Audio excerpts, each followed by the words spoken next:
4-0-тэй 2 дугаар сүүлийн 2 минут. Мөнхлөг торлоод өгсөн Тэмүүлэн 3-аас шилдэлтэн авчгаа самбарт Жон Гайрдан зарил сүлгүй шийдсэнтэй Гайрдан шилдэхдээ дутлаа. Мөнхлөгийн самбар 2 тулж багт өсч байна. Гайрдан сөрөөд орсоо доор гаргаад өгсөн Тэм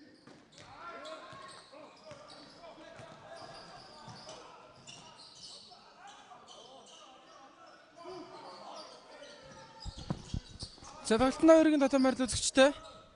Хоёрын тоглолтын маань 2 дугаар хагас эхэлсэн 37-49 эхний хагасыг Т-д шүү гоног 12 оноо илүү туссан байгаа. Стар цагийн давталгаа. За Кристиан бүгд гараад Гайрд навсан.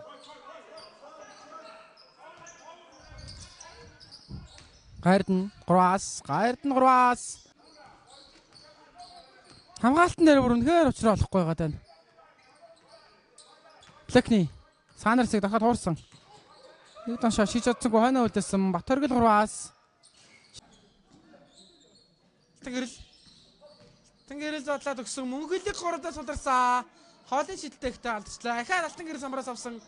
Гайрд нэг тоншоод өөрийгөө султаа шидсэн. Хоолын шидэлтэнд байна.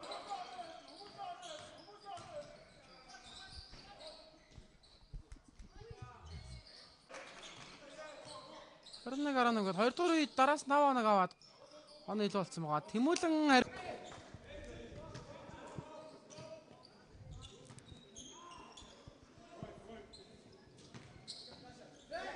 Плекни 3 шидсэн шидэлт 4-0 3 минут 10 секунд 3 дугаар цаг дуусахад үлдээд байна. Сангидоо цланд орж ирээд 3 шидсэн